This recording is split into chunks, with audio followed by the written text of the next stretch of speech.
Welcome to the Grace for the Unlovable podcast, where you can share your story judgment-free. We are here to guide you down the road to redemption and restoration. Remember, healing comes when secrets are shared in safe spaces. Now, here are your hosts, Anthony and Melissa.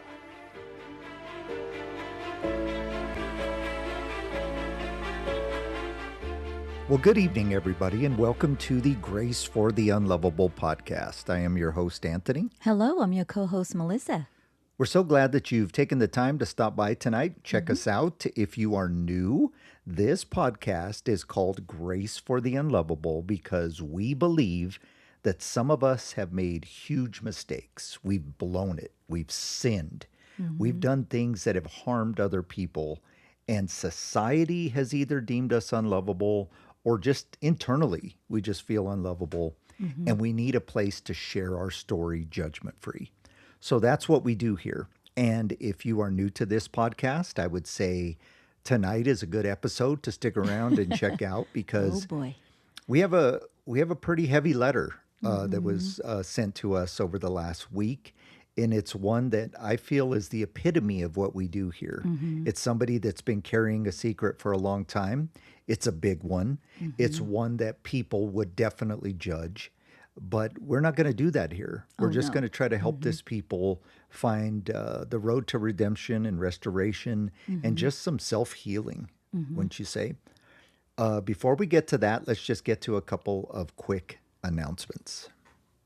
We don't want to waste too much of your time, so let's just remind you that our second podcast, entitled The Struggle Series, airs every Thursday night. Completely different podcast. It is a podcast where you hear my stories. I'm an author. I write horror novels. They are very much thrillers / horror / Christian novels. Very unique, so check that out. You can hear us every other week. I will narrate a story. You can go back and listen to all of the old books as well as the new one entitled Friend. And I think if you're listening to this on Wednesday night, chapter 5 will release tomorrow night. Yay, I can't wait. And so check that out. Also, if you would do so, please like, subscribe, share this with a friend. We're trying to grow this organically. And also check us out on all the socials. You could check that out in the show notes where you could find us and just friend us there. We'd love to have you. Yeah. Also, just real quick, we want to discuss some feedback that we got last week. We did get quite a few people that were excited that we covered some of the deliverance stuff. I feel like I always have to apologize. The Deliverance Project was our original podcast. We felt that it had kind of run its course. There was some other stuff going on at the time. And so it's almost 2 years. Yes. So we decided to kind of move in a different direction. And every now and then we get people like, open it back up, open it back up, open it back up. I'm not ruling it out, but definitely not at this season of life. So there was some people that were happy that we had done kind of a spiritual warfare type episode. And what I would encourage you to do is if you have a story of your own and you want to reach out to us for this podcast and it pertains to the format that we do here, please do so. We're not opposed to the spiritual warfare stuff here because sometimes, and I would say most of the time, there's an element to the spiritual warfare that goes into what we do here. Because when we commit a sin, if you're a believer, you would call it that, the next thing that happens is you have to keep the secret. And so that's how demons, if you believe in them, will kind of continue to whittle you away. And so you might find that the reason that this thing is still eating you alive is because a spiritual entity is telling you that you're never going to be forgiven. And that's what we're here for. On the same token, however, we did have a little bit of feedback about we weren't really interested in all that deliverance stuff. And all I would say to you is, please bear with us. We are not going to exclude one group or other. We have been clear that we are a Christian-based podcast, but we are not going to judge people that aren't. So I would just humbly ask, and normally I could be a jerk about this stuff, but I would just humbly ask that you bear with us, that if we are accepting of people that are non-believers, please accept that we are, and please accept the listeners and the stories that we choose that might have that Christian feel. Mm-hmm. So we've never apologized for being Christian here, and we are Exactly. never Never going will. to do that. Mm-hmm. So if you're just tuning in for the stories, I guess what I would say is maybe some episodes you just skip it and go to the next week. And so like this case, Yeah, don't if just rule it out, like stop listening yeah, altogether just because of that one yeah, because one that you don't like. episode And I do that with my with someone that, podcasts. it's like, oh, I'm not interested in this one. I'll wait for the next week. Yeah, I listen to I've done quite that a too. few different podcasts, and there are times where if you went through my Spotify list, Mm-hmm. you would see that I didn't finish one, but then the very next week I did. And so this is, in this case, if you didn't like last week's, you're probably going to love this week's. Mm-hmm. And so So stay tuned. just stick around. Stick Yeah. around. Come back to us. And as you understand what we do, and we kind of talked about it in the very beginning of this, but as you understand what we do, we just want a place for anybody who is holding something in to have a place to tell it.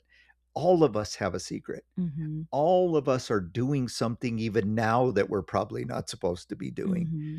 And the more that you keep that in, the more damage it's going to do, whether you believe there's a spiritual component to that or not. Mm-hmm. There's something inside of you against your own moral code or whatever it is that you keep falling into a certain behavior, or you Mm-hmm. did this thing once and it's so contrary to who you are that it drives you crazy, Mm-hmm. right? And so we just want there to be a place that is anonymous. Mm-hmm. And I challenge you, there can't be too many podcasts and too many places like this you could go. Mhm. And so let's kind of keep that sacred. And that may mean that sometimes somebody is going to have a different belief than you. Fair enough? Fair enough. So if you are holding a secret and it's eating you alive, last thing we'll say before we get to tonight's letter is reach out to us. Mm-hmm. We did this with the Deliverance Project. We put out there that you can do an interview or you could write in and we'll read your letter on the air. And most people feel comfortable writing. And so it's You almost don't like, want us to ask too many questions. yeah, I think Get that's what grilled it because I is. would be nervous. Sometimes we get disappointed. We're like, well, we want a ton Oh, more come on. interviews. But if I put myself in other people's shoes, I'm like, I'm just going to put it out there Mm-hmm. because what if somebody recognizes my voice? And Melissa and I were playing We were around playing with this with it. earlier. Go And ahead. we can. Oh, there I am. That's me. See, I can change my voice. Yeah, so we can change your voice. I have tons of different effects. I can do a lot of things. We don't do video Mm-hmm. because we want to make sure that you are never exposed. Mm-hmm. And if we have to change some details of your story, we can do all of that. Mm-hmm. But we do not discourage you if you are somebody who needs to write in and that's the way you want to do this. We are here for you. And I felt like last week's episode, it also opened like people's eyes, or like it's still related to the podcast. What we're talking about now is like if someone did a sin that affected you, that could make you feel unlovable, like from last week, the story that I was telling about my mom and I are not very close, and the secrets that she was keeping made me feel like I was unlovable to other people. And so because of the damage that was done, hiding who my dad was, hiding that I was biracial, having to deal with my identity, Sure. am I black, am I white, the teenage years and all those things like that. So that makes you feel unlovable. And then it causes damage for you to act out as an adult because of that damage. And like I said, I like that because we haven't really talked about that. But yes, if you are somebody who you're struggling because of somebody else's secret or because something in your past that isn't even your fault, but you need to get it off your chest because you might be judged or you've just never really known what to do with the emotions of it. We're also here for you. So thanks for bringing that up. I appreciate that. You're welcome. That's why I'm the co-host. That's why you're here. And you're beautiful. Host. That's what I think. Got both worlds. Best of both worlds for sure. Both. Before we get to tonight's episode, let's hit you with a quick disclaimer. Although I practiced as a licensed therapist and an ordained minister, this podcast is not a substitute for clinical advice. This is not therapy. This podcast is for prayer and emotional support only. If you feel like you're going to harm yourself or others, please call 911 or reach out by text or phone to 988. This podcast is anonymous for a reason. We're not here to judge you or incriminate you. Please keep the names of anybody you've harmed out of your story. Oh, and if you're not remorseful, you're not ready for this podcast. Just reach out to us at a different time when you're ready to make some changes. Now, let's get ready for this episode of the Grace for the Unlovable podcast.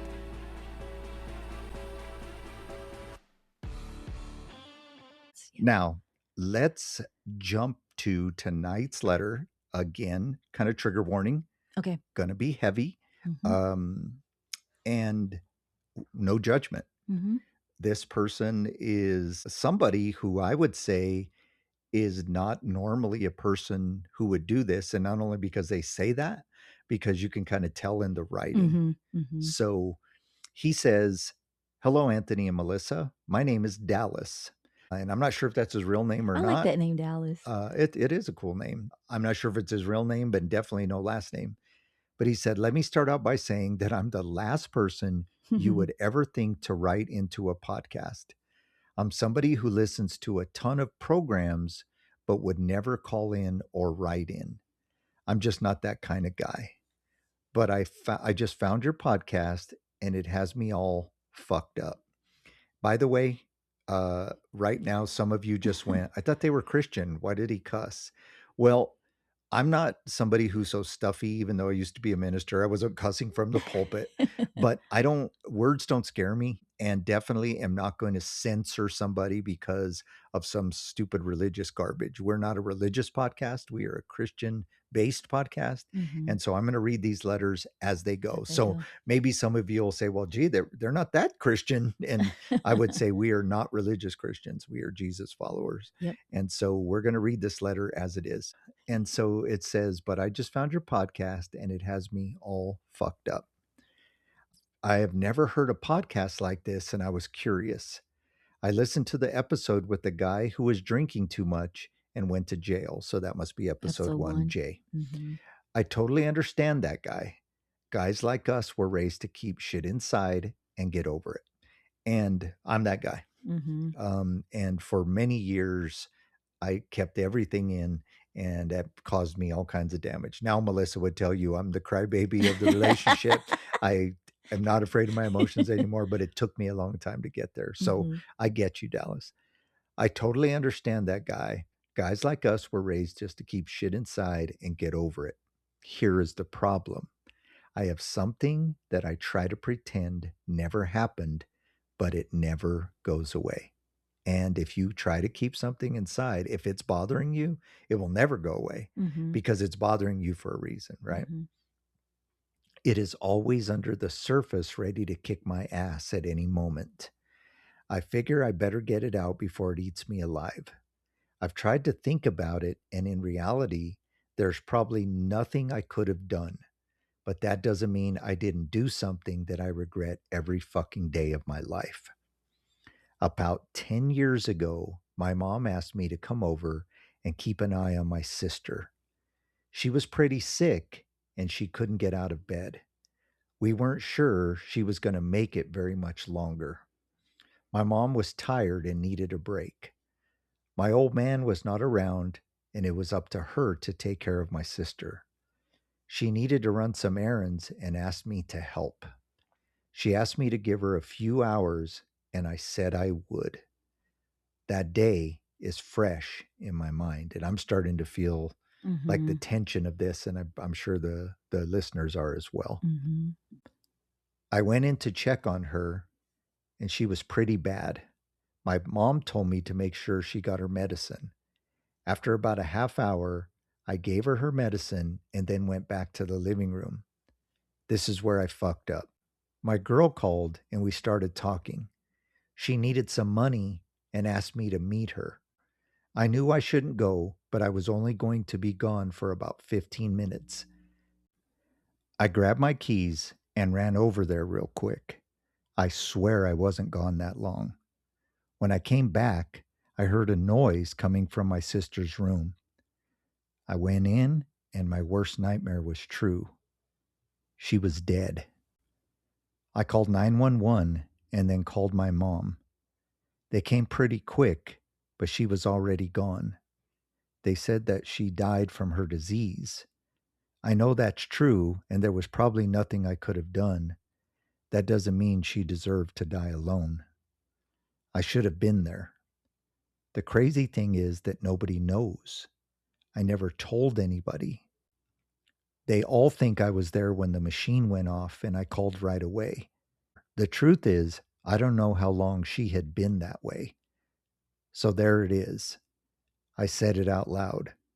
I'm not sure if I feel better or not, but I thought I would give it a try. You say there's grace for people. I'm not sure if I deserve that.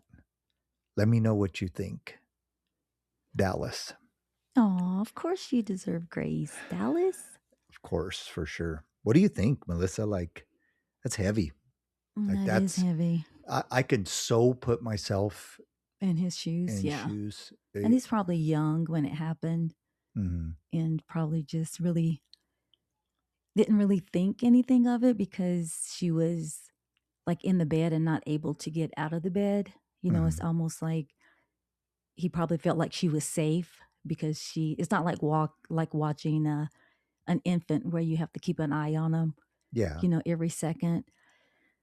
But that's heavy. And I just hope that he is able to let it go and just forgive himself, because I'm sure Yeah. he's beating himself up like, you know, he wish he should have been there, but I don't know. What do you think? Like, you know what our instinct is to do is say if he was only gone for 10, 15 minutes, even if the machine would have went off by the time he called 911, that's what you want to do, right? You want to rescue him. But that's not really what helps people. People don't need to be rescued. They need to be just kind of understood. And more importantly, like he said, there it is. I got it out. Right. Because what I've noticed is when you have a secret and it's something big like this, the fear of the judgment or the wrath maybe that you would get, the woundedness that people would feel will overtake any motives you had, right? So we can understand. I think if you're listening, you can understand why he would not say anything. And that's what we believe causes that internal destruction. You know what popped in my head? I don't know if you've ever had this. We've never really talked about this, but I don't know if you've ever been by somebody on their deathbed. And as a minister, I mean, too many times to count, and definitely, too many stories to even delve into. But one of them that's personal to me is my grandfather, my maternal grandfather, was very sick at the end of his life. And we all took turns being in the hospital on 2 different occasions. So he went in for a major surgery. So he was kind of out of town. So we took turns driving up and kind of being with him. Then they sent him home. And very quickly, they sent him back to the hospital in the town that we lived in. And so we took turns there again.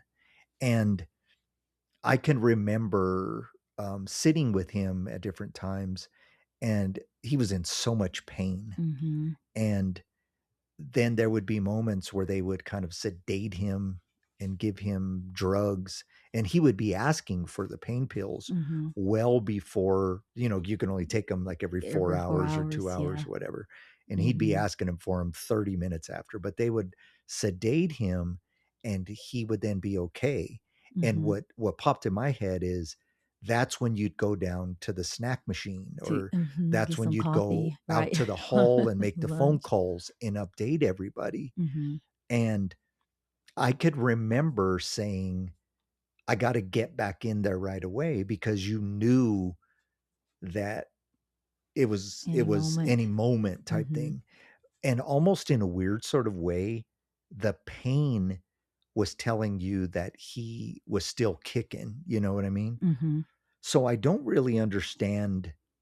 I don't really have a personal story where somebody was kind of just stable Mhm. and then you weren't sure, but there was big moments. So if the mom was leaving for 3 hours, she didn't think it was going to happen either because the mom would have wanted to be there. Exactly. And Yeah. on the same token, mom needed a break because she had probably been there diligently Mhm. and life kind of goes on. Maybe she had to go pay some bills or go to Mhm. the bank or something. So the It's really hard hard for caregivers. Just walk away to like run some errands or like just go to the salon to get your hair cut, just any little go home thing and to take a just go shower. home, take a shower. Yeah. Yeah. Now, I mean, I think we all, because I have one of my favorite uncles. He was in just kind of like what you were saying about your grandfather, in and out of the hospital, just years and years of just being sick. And I remember kind of like what you said, taking turns, like being in the room with him, just in case if he did wake up, or when they did sedate him, you can run downstairs and run some errands and things like that. But I remember this one time, I remember my uncle was just really tired. I remember him saying that he was just really tired. mhm, And this is something that I struggle with, because I went downstairs and I prayed that God, that God would just take him away from all the pain. mhm, And then about 30, 40 minutes later, he passed away. mm, And that bothered me. Like, I know God didn't answer that silly thing that I said, to him, to just take him away from his pain. It was just his time. mhm, But I understand, and I wish that I was there, and I wish I didn't say that, but I did. mhm. And it's weird how we treat death because you were praying that not because of any other reason, but for Ill, yeah. mercy, right? Mhm. And so your intentions were good, but the second a death happens, we all start kind Just of yeah. second guessing our whole lives, right? So Mhm. here's kind of where I go with you, Dallas. There is a weird thing that happens with death, like we just said, Mhm. and it causes us to really always second guess what we could have done. You were Mhm. in a very bad situation with a younger sibling, and you question your own mortality, there's survivor's guilt, there's all Mhm. those things. And I'm sure you've heard all these things before. Mhm. So I just want to say that so I can get that out of the way. Mhm. What happens with a secret, and I really want to spend some time here just for you as well as the listeners and the previous guests and that type of thing. Mhm. A secret is a very powerful entity, and you don't take that to mean demon. I'm saying it in kind of a metaphorical Mhm. sense. It has its own identity, if you Mhm. will. And when you have a secret, its sole job is to deceive you into believing that you are not forgivable for whatever act it is. Now, as Christians, of course, we would Mhm. believe that there's demons behind the secret. But if you are a non believer, you don't have to go that deep, right, Mhm. to understand what I'm saying. Mhm. So let me take like a weird thing. So let's say I'm a little kid and I want to buy some ice cream, and my mom is on the phone and her purse is right there Mhm. on the counter, and I see that wallet bulging with bills, and so I go in and I take a 5 and I go outside and I choose to buy ice cream. Now watch. There's momentum Mhm. because I didn't think it through. I just wanted ice cream. But then the second thing is I can't go eat this in the house. So now I'm hiding behind a tree in the neighborhood, right? Eating this ice cream. Mhm. And as I'm doing it, I start to feel all of those feelings of the secret.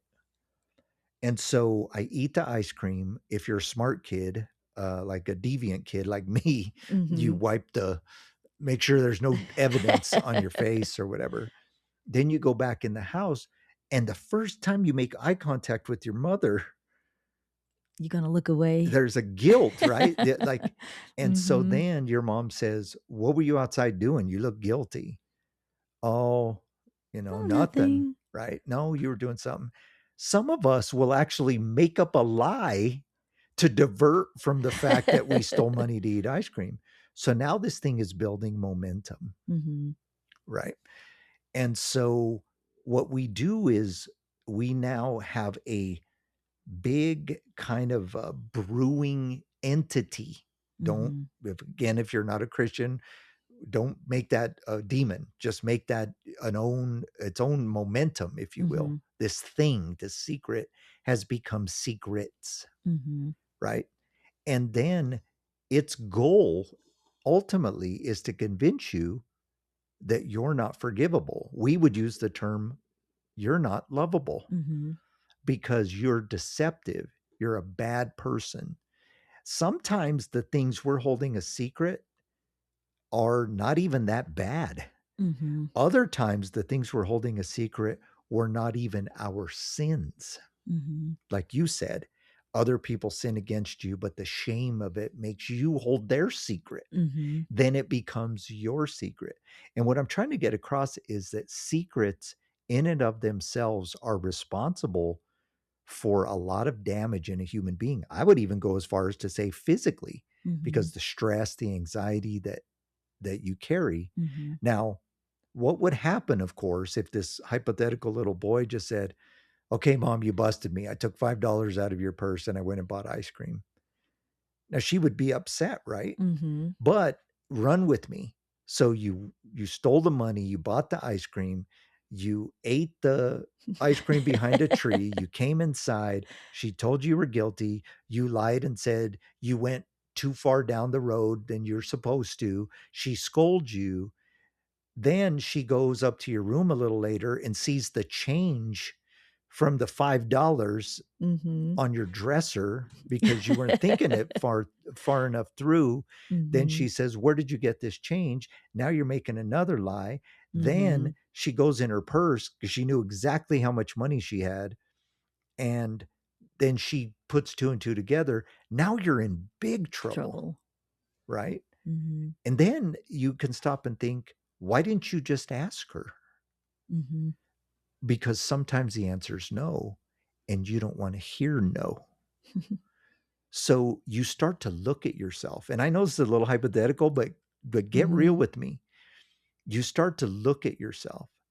Dallas, what you did wasn't that bad in the scope of uh, a decision that many people would have made. We're not rescuing you here, Mhm. but the death of your sister makes it bad. Mhm. I agree with you when you said there might not have been anything you could have done.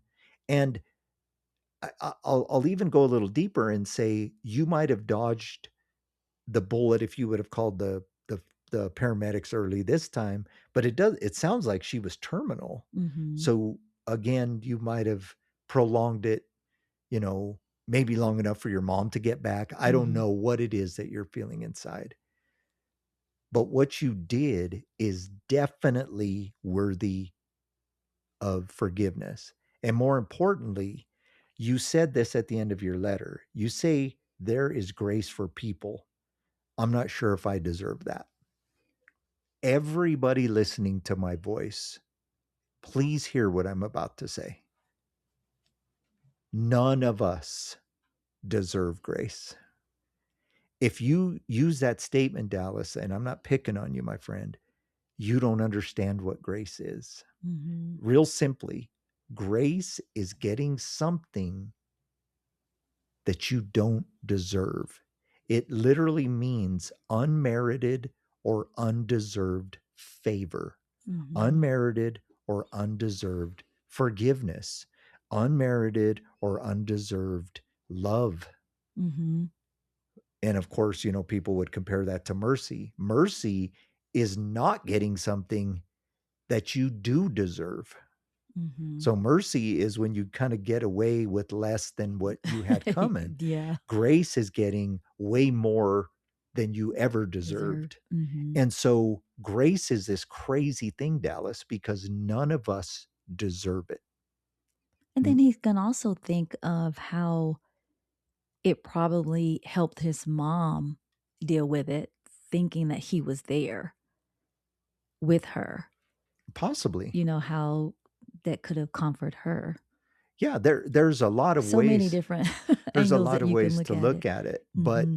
what will help you is understanding that I or Melissa can't tell you how to think about something to take it away.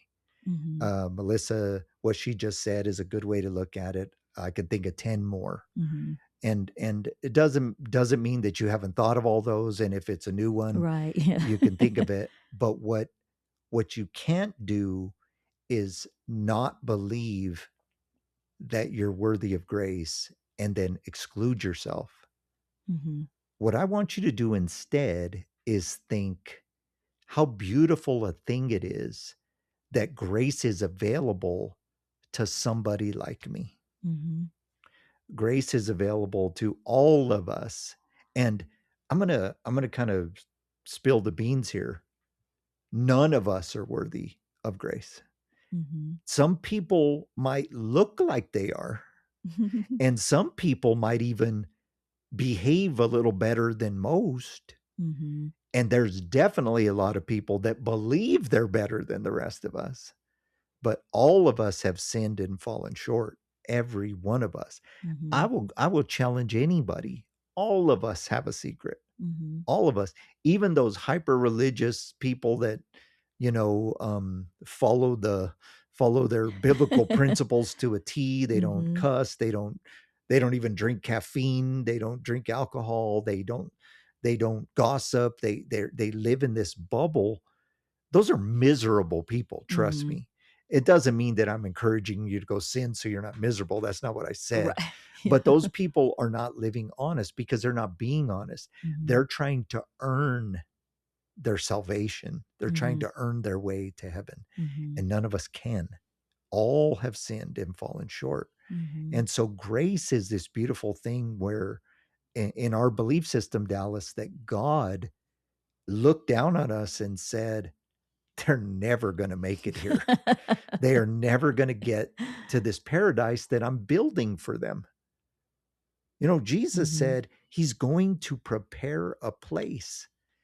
And then imagine being a God that says, I'm making this place and none of them are even going to come close to Mm-hmm. earning it. So I have to do something Mm-hmm. on my end because I love them so much. Here's the crazy thing about grace, Dallas. Let's kind of make this practical. There might be people, if they heard your story, that would think you're not worthy of grace. And what's crazy is you probably know them enough to know they're also not worthy of grace Mm-hmm. because these are people that right? Mm-hmm. I love this. I know when I fell from grace, quote unquote, that's what Christians say. I actually believe you fall into grace when you sin like I did. Mm-hmm. But there are actually people, I was a therapist, man. I literally had people that would come to my office and tell me horrible things, like Mm-hmm. crazy shit, Dallas, like almost to where like I had to like practice to not raise my eyebrows. Like, what did you just say? I had those people when they found out about my shortcomings wrote me emails telling me how big of a scumbag I am. Mm-hmm. And I can remember literally going, I can understand those people over there judging me, but you? Mm-hmm. And that's the thing about grace. It's not up to humans to Mm-hmm. tell you that you're worthy of it. Mm-hmm. It's up to God to tell you that's what it is, man. You're Good not point. worthy of it. I'm going Yeah. to give it to you anyway. Anyway. Do you know what's crazy about the word grace? People don't realize grace comes from this root word in Greek called charis, which means free. People who speak different languages, like I speak a couple different languages, like we get the word gracias in Spanish, Mm-hmm. which is a thank you, right? Thank you for doing something, right? Mm-hmm. That's from the root word grace. In Italian, it's grazie. Mm-hmm. What does that mean? Thank you, right? Mm-hmm. So it is literally like been translated to where it's like, thank you for Give giving me me. this. Mm-hmm. It's a Yeah. free thing that you gave me. Thank you. See how we've translated the word? Mm-hmm. And so what I would say is what you do with grace is very much what the language has taught you to do. Just say thank you and be grateful. Mm-hmm. See, when people look at some of the things I've done, and I'm sure Melissa could say the same, millions of people who have blown it would say the same, Mm-hmm. who have found this grace, you stop caring what other people think. Oh yeah. And you're so grateful to have it. Mm-hmm. I don't know if you'll ever tell your family. That's not our business. Mm-hmm. I don't know if you'll ever feel led to tell your family. And this is where we run into a lot of trouble, Dallas. And I'm not sure if you only listened to episode 1 or if you've gone and listened to the other 9. I don't Mm-hmm. know, what is this, 11? Yeah. 11. I know, So right? the other 9, I'm not sure. But one of the things I get grief for from Christians is they think that I'm supposed to tell you to go start confessing to everybody. But I will tell you that that's between you and God, if you believe in God or believe your maker, whatever you believe, because sometimes telling the truth 20 years later or 5 years later, whatever, will cause more harm than good. Mm-hmm. And sometimes what you're doing by going to say sorry to somebody is you're wanting them to forgive you and you're not caring about how they would feel. Sometimes your choice may have caused you, and I can't say for sure, but it may have caused you to have to live with it. Mm-hmm. That may be part of the consequences, but that doesn't mean you have to suffer. That's what Mm. grace is. Mm-hmm. That's a good one. Yeah. I'm gonna tell you a little kind of personal thing. And I'm gonna kind of close with this. And I don't want to make it personal about me or about my books, but maybe the metaphor will help you. Mm-hmm. Um, I wrote this in chapter 11 of my book entitled The Return. This literally happened to me. You could believe it or not. I think Melissa believes me because she's read it. But I was in a bad place because I had quote unquote fallen from grace. And when you're a public figure, when you fall from grace, there's a lot of people to hate you. And I'm Mm-hmm. not crying about it. I deserve it, right? But I was struggling. I mean, very, very much in the struggle, which is maybe why I titled my first book series that. But spiritually, emotionally, physically, everything, I was just broken down. And there's so much regret and shame and all that stuff. But one of the things that just eats you alive is just the fact that you've let so many people down and so many Mm-hmm. people are mad and that type of thing. So I had this vision. It's not a dream, it was a vision. I was awake, it was the middle of the day. Maybe I fell asleep. I don't know. We can debate that all day. But I had this vision that I was literally being led through the woods by these evil entities. And they were mocking me and telling me this is what I deserve. I'm going to get what I deserve. And I come through this clearing, and there are all of these people. I mean, thousands. And many of them I recognized. And then this big evil creature came through, which I believed was Satan. Mm-hmm. And he said, "You've said you were a holy man and you said you were a preacher of God's word, but you're nothing more than a sinner. You've let all these people down. So I sentence you to death by stoning." And so in this vision, all these people, some of them I loved, just picked up stones and threw them at me. And in the vision, I remember feeling some of the pain of Mm-hmm. being hit. Then, like, I guess I was killed, Mm-hmm. because then the next part of the vision, I woke up and Jesus was there. Mm-hmm. And Jesus said, "What happened?" And I said, "Well, I was stoned to death for what I did." And he said, "Yeah, that's probably what you deserved, but let's talk about it. Pick up that stone right there and set it right here." And so I literally have this conversation with Jesus about these Mm-hmm. stones. And I set one here and then he set one there. And as we're talking, he's saying things to me like, "Man, this is a big one." I said, "Yeah, that looks like the one that," I won't say any names, "but so and so threw." And he goes, "Yeah, it was." And one of the times he goes, "I think this is the one that did you in." Mm-hmm. And it was from somebody who was one of those people that swore they would have my back no matter what. And so Mhm. it would hurt. And I was feeling the emotions of these people that had turned on me. Mhm. And he said things to me like, this one was thrown by somebody who you helped. So you helped this person. And so I was literally just processing these emotions. And when I looked up, he goes, look, a perfect altar, except for one stone. He said, pick up that one. And I looked, and this was a perfect altar, except for Mhm. this one stone. He goes, now, who do you think threw this one? And listen to me, Dallas. I said, I don't know. I don't remember. It's probably the biggest one. He goes, that's the one you threw. Mhm. And I could remember in a vision feeling Mhm. emotion stronger than I could feel like in reality. Mhm. And he grabbed it from me and he put it there. Then he said, now let's take this sin you did and put it on the altar. And it kind of manifested in the air. It was like this dark, slimy thing that was swirling around. It landed on the altar. Fire came down from heaven and the whole altar was gone.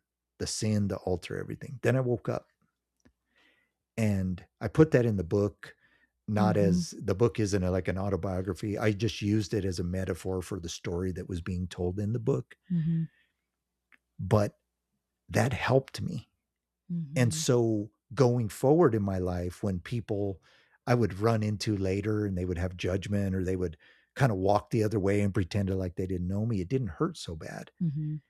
But the most important thing that I want you to hear from that story, Dallas, is you might be throwing the biggest stones at yourself.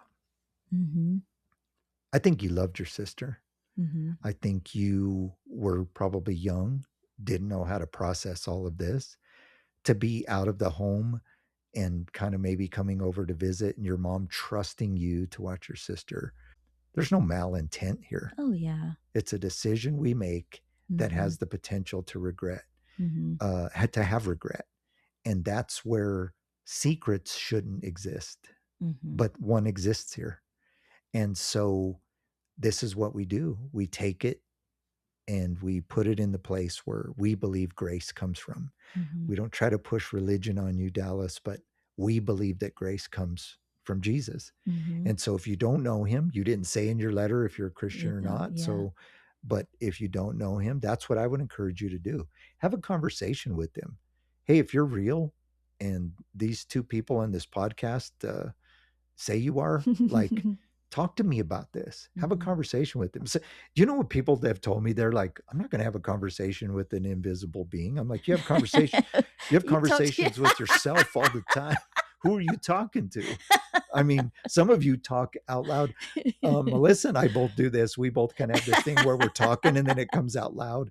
And we often laugh at each other. Sometimes we don't even notice because we do it a lot.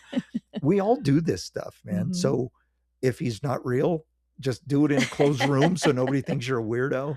But have a conversation with about him and say, if you're real and this is true, then show me. Mhm. I'm He going to will. give this to Yeah. you.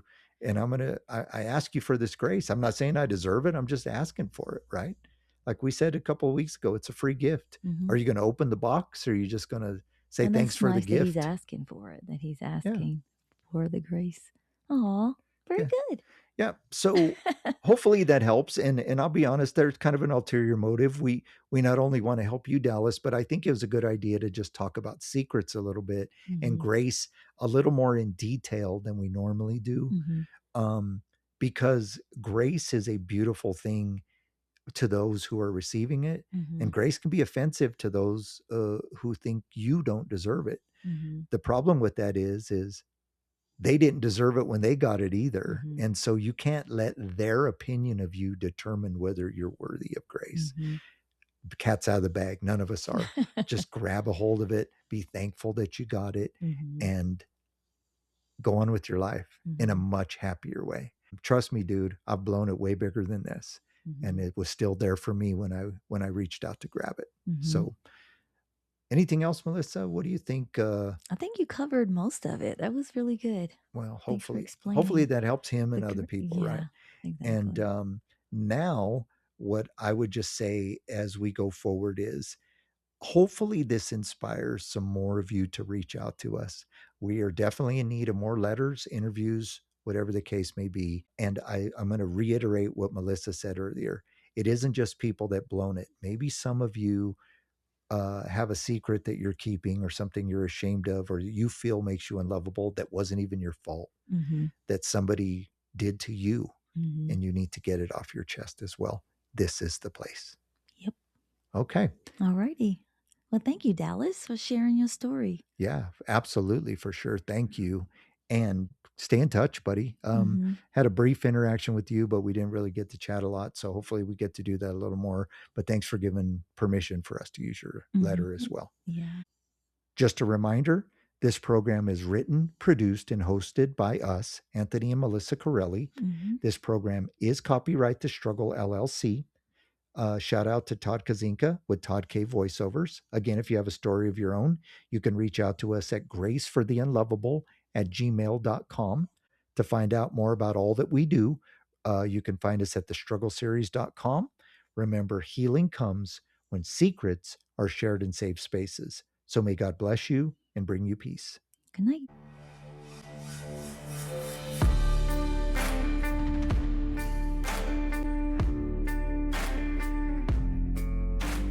Thanks for tuning in to the Grace for the Unlovable podcast. Please like, subscribe, and tell a friend. We will see you next time.